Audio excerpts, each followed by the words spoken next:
Greetings and salutations, Earthlings.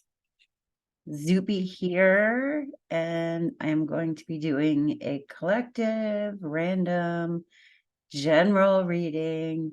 I was just watching a video about animal rescues. I was crying. Anyway, lots of crying going on. Well, shall I say, lots of emoting, lots of emotions.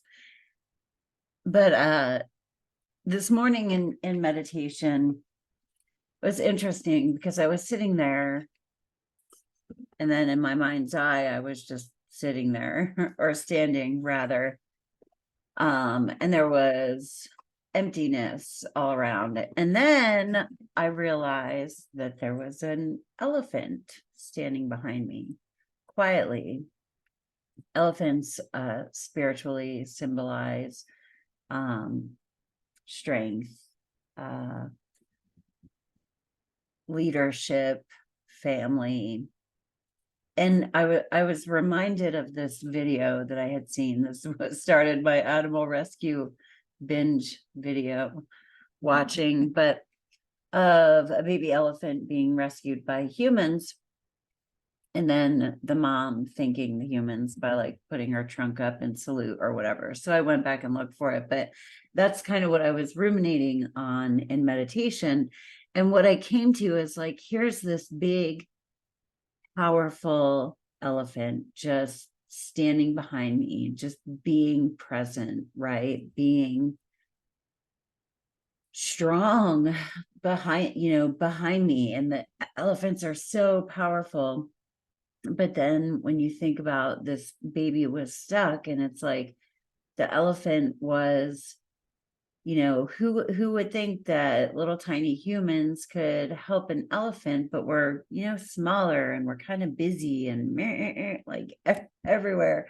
I don't know. So what I took from that is that we all have our part, My takeaway from it right now was to be more like the elephant, where I almost feel like I'm too, like my fingers are too fat to do whatever it is that I'm trying to do.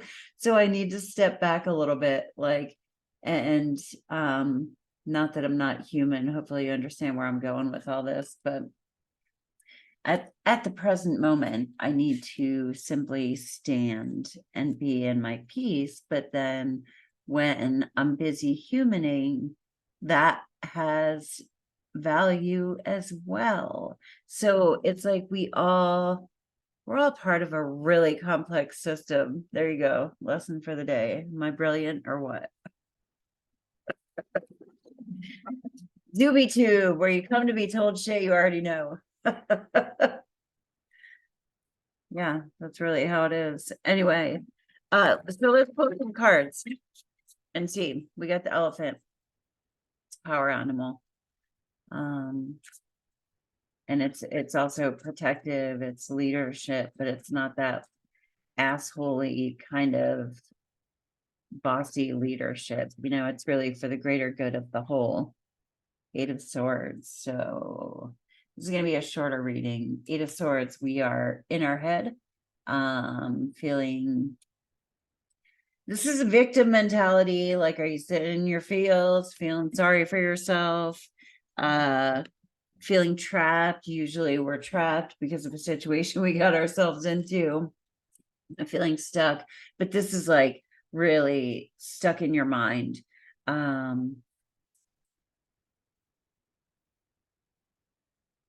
And that's no bueno. No bueno.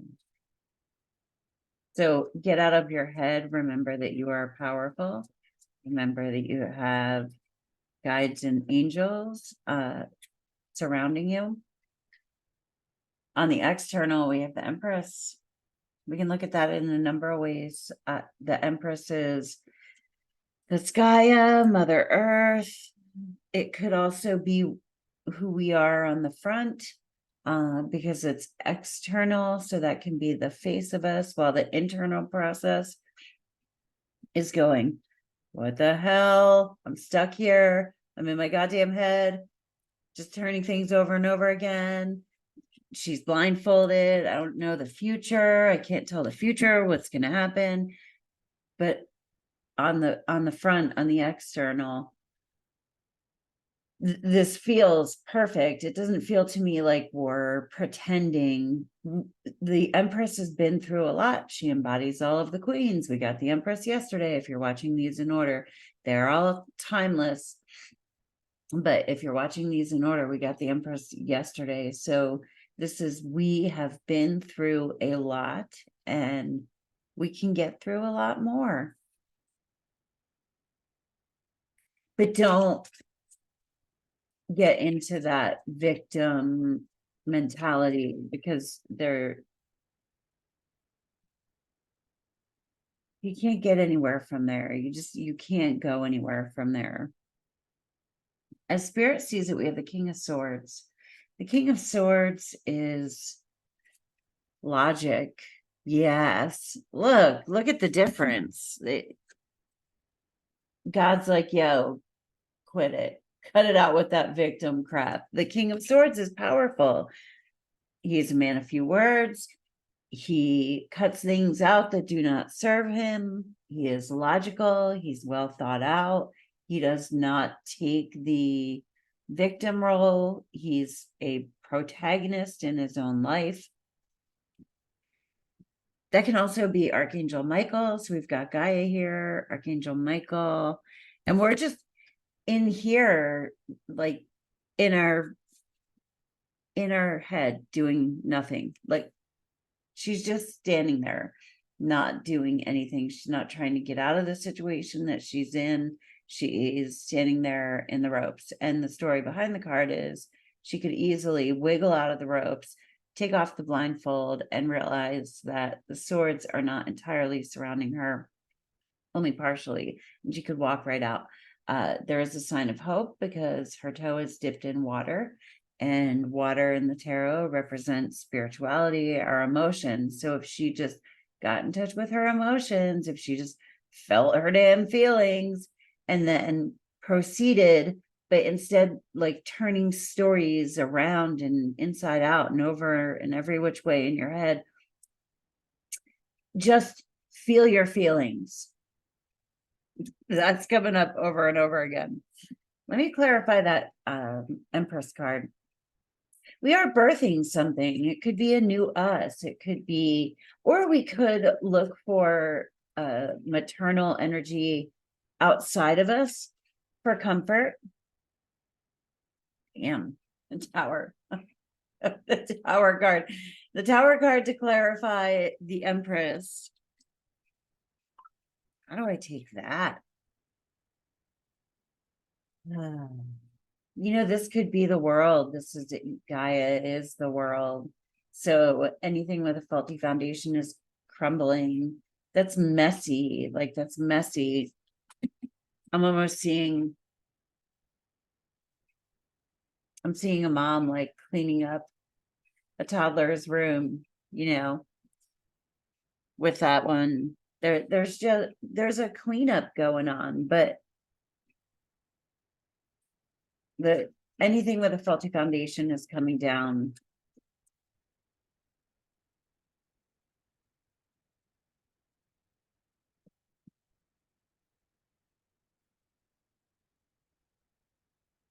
Again, we're getting a lot of repeat cards over the past few days. 9 of Wands.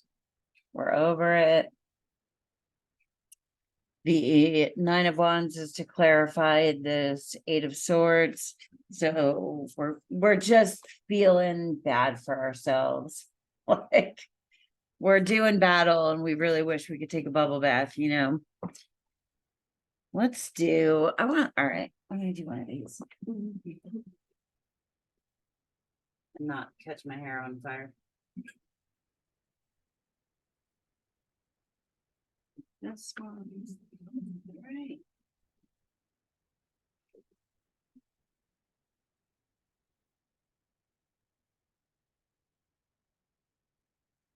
First, I'm going to do one from my cat deck. I don't pull from this deck very often. They're really hard to shuffle, but big cards. All right, what say you, cat deck? Meow.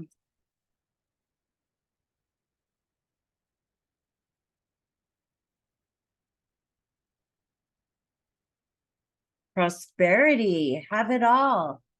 Pull, don't lose hope. Hang in there. That's this card, the battle weary soldier, where the war's not over yet, whatever, war you have going on, or we're still in it. Don't quit before the miracle happens. I say that a lot with that card as well. Let's do another one. But that's the Empress card, prosperity, abundance, birthing things, the fall, like, getting the springtime. Instigator, gotta start something. Are you being instigated? Are you allowing yourself to be instigated? Expectation, expect the best. And trust. Take the leap. This is like full card. Look, expect the best and trust. Ignore the haters, ignore the instigators. Just know that I like the other three. We got prosperity, expectation, and trust. And this is the one. Are other people instigating you to doubt yourself, to feel insecure? Let's pull one of these animal cards since I've been on an animal kick today. And then I want to clarify the tower a little bit. Dig into that some. I just think things are kind of crumbling, things that are like meant to crumble. Grizzly bear, power. I am indestructible. I honor my intuition and go where it leads. Love and gentleness are my real strength. I never give up. I will succeed. Wow. That's amazing.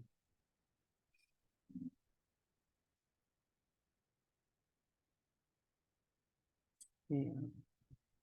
All right. I'm going to do my weird deck for the tower. So what is crumbling? What is crumbling?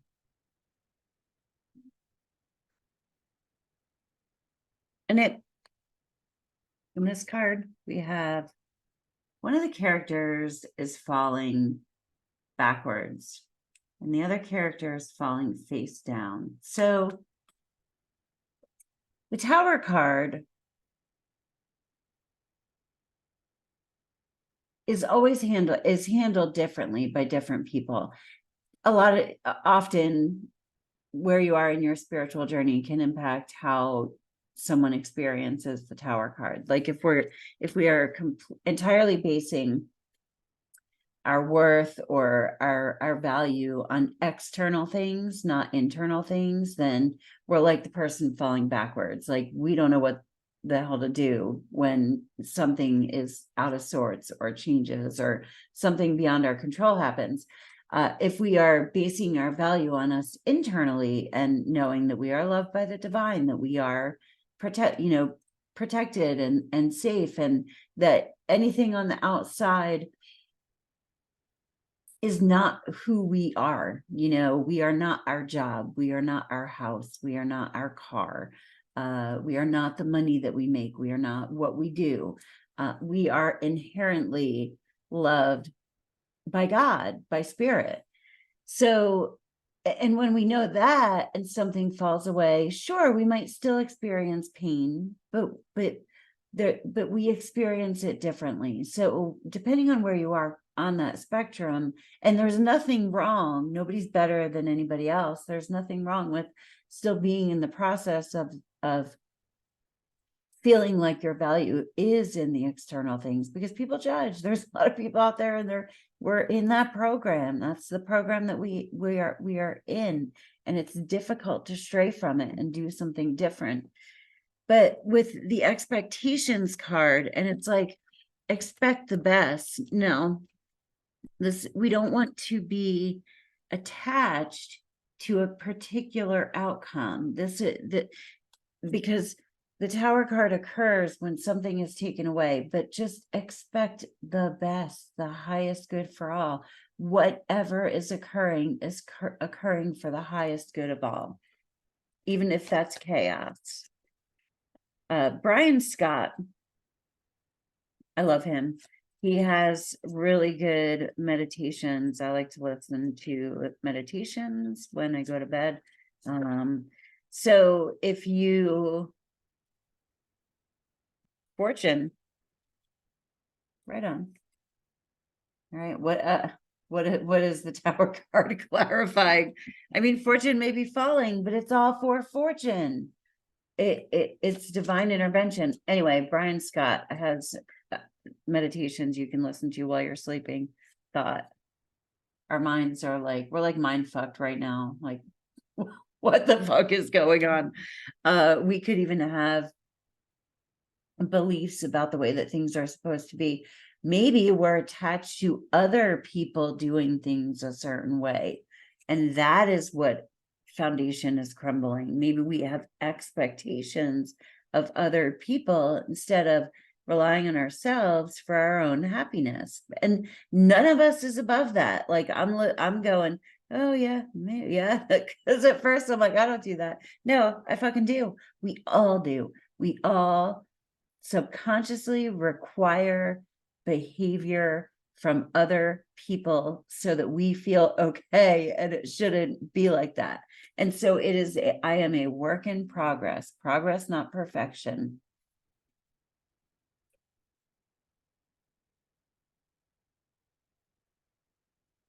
Let's see.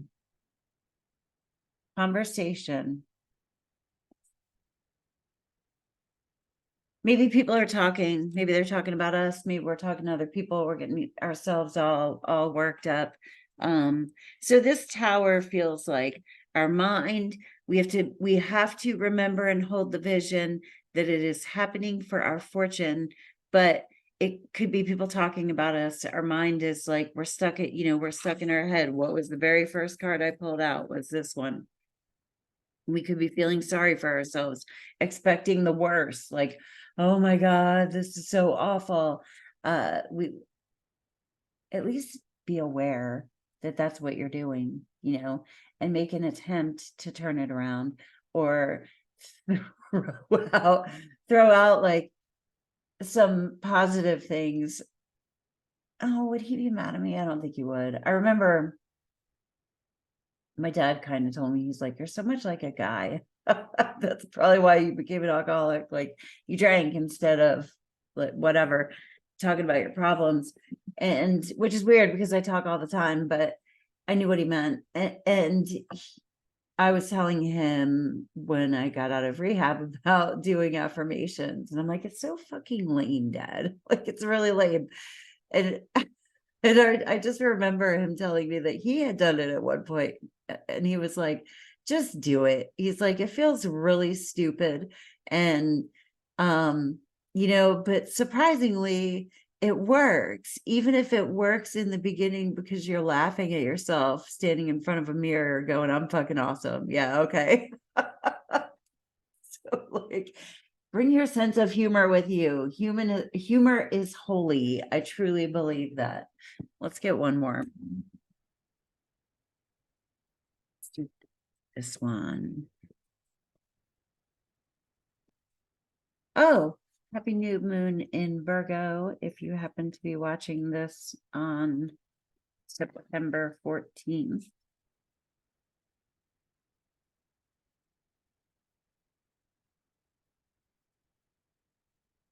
Resistance.